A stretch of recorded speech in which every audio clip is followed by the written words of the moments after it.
നമസ്കാരം. Defence research and development laboratory അത്യാധുനിക missile സംവിധാനങ്ങളുടെയും സാങ്കേതിക വിദ്യകളുടെയും രൂപകൽപ്പനയ്ക്കും വികസനത്തിനുമായി പ്രവർത്തിക്കുന്ന DRDOയുടെ അത്യാധുനിക ലാബുകളിലൊന്നാണ്. DRDOയുടെ സ്ക്രാംജെറ്റ് എഞ്ചിന്റെ സ്ക്രാംജെറ്റ് കമ്പസ്റ്റർ ബംഗളൂരുവിലെ national aerospace laboratories high enthalpy test ഫെസിലിറ്റിയിൽ പരീക്ഷിക്കുന്നതിനുള്ള തയ്യാറെടുപ്പിലാണ് ഈ ലബോറട്ടറി. ഹൈപ്പർസോണിക് ക്രൂയിസ് മിസൈൽ അഥവാ HCM വികസിപ്പിക്കാൻ സ്ക്രാംജെറ്റ് എഞ്ചിനുകളാണ് ഉപയോഗിക്കുന്നത്. സ്ക്രാംജെറ്റ് കമ്പസ്റ്റർ കൂടുതൽ നേരം ഉയർന്ന താപനിലയിൽ പരീക്ഷിക്കുക എന്നതാണ് ലക്ഷ്യം. ഫുൾ സ്കെയിൽ മോഡിൽ 100 സെക്കൻഡിലും സബ് സ്കെയിൽ മോഡിൽ 400 സെക്കൻഡിലും കൂടുതൽ താപനില നിലനിർത്തുമോ എന്ന് കമ്പസ്റ്റർ പരീക്ഷിക്കും. ഒരു സ്ക്രാംജെറ്റ് എഞ്ചിൻ മാക് 5 വേഗതയിൽ 100 സെക്കൻഡ് കത്തുകയാണെങ്കിൽ അത് 170 കിലോമീറ്ററിനടുത്ത് റേഞ്ച് നൽകും. 400 സെക്കൻഡ് കത്തുകയാണെങ്കിൽ അത് 680 കിലോമീറ്ററിനടുത്ത് റേഞ്ച് നൽകുമെന്നാണ് കണക്കുകൂട്ടൽ. വിക്ഷേപണ വാഹനത്തിൽ നിന്ന് വേർപെടുത്തിയ സ്ക്രാംജെറ്റ് എഞ്ചിന്റെ ശ്രേണി മാത്രമായിരിക്കും ഇത്. ഉയർന്ന മാക് നമ്പറിൽ കമ്പസ്റ്റർ പരീക്ഷിച്ചാൽ റേഞ്ച് കൂടുതലായിരിക്കും.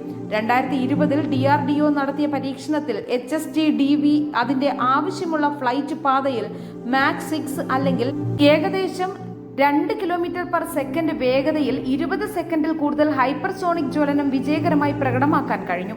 DRDLന്റെ വരാനിരിക്കുന്ന ഈ ടെസ്റ്റിൽ 2020 സ്ക്രാംജെറ്റ് എഞ്ചിൻ പരീക്ഷിച്ചതിന്റെ ഏകദേശം 5 മടങ്ങ് ദൈർഘ്യമുള്ള സ്ക്രാംജെറ്റ് കമ്പസ്റ്ററിനെ പരീക്ഷിക്കും. സ്ക്രാംജെറ്റ് എഞ്ചിനും അതിന്റെ പ്രവർത്തന സവിശേഷതകളും എത്ര മർദ്ദവും താപനിലയും നിലനിർത്താൻ കഴിയുമെന്ന് വിലയിരുത്താൻ ഈ പരിശോധന DRDOയെ സഹായിക്കും. സ്ക്രാംജെറ്റ് എഞ്ചിന്റെ പ്രാരംഭ ട്രയലുകൾ കുറഞ്ഞ കാലയളവ് ലക്ഷ്യമാക്കിയുള്ള പരീക്ഷണങ്ങളാണ്. ഇവയുടെ വിജയ ശതമാനം കൂടുതലാണ്. എന്നിരുന്നാലും ദൈർഘ്യമേറിയ ട്രയലുകൾ നേടാൻ ബുദ്ധിമുട്ടുള്ളതും സമയമെടുക്കുന്നതുമാണ് എന്നത് ശ്രദ്ധിക്കേണ്ടതുണ്ട്. വരും മാസങ്ങളിൽ തന്നെ ഈ പരീക്ഷണം പ്രതീക്ഷിക്കാം. ഇത് ഹൈപ്പർസോണിക് വാഹനങ്ങളിലോ മിസൈലുകളിലോ ഉപയോഗിക്കാൻ പോകുന്ന സ്ക്രാംജെറ്റ് ജ്വലനശേഷിയെ ഗണ്യമായി വർദ്ധിപ്പിക്കും. HST-DV സാങ്കേതിക വിദ്യയെ അടിസ്ഥാനമാക്കി 2 ഹൈപ്പർസോണിക് ക്രൂയിസ് മിസൈലുകൾ വികസിപ്പിക്കാൻ DRDOയ്ക്ക് പദ്ധതിയുണ്ട്. 2024-25ഓടെ 2500 കിലോമീറ്റർ ദൂരപരിധിയുള്ള ഭൂതല മിസൈലാണ് ആദ്യത്തേത്. രണ്ടാമത്തേത് ഹൈപ്പർസോണിക് മിസൈലിന്റെ ചെറിയ പതിപ്പാണ്. 700 കിലോമീറ്റർ ദൂരപരിധിയുള്ള ഇവയെ ഒരു വിമാനത്തിൽ നിന്ന് വരെ വിക്ഷേപിക്കാവുന്നതാണ്.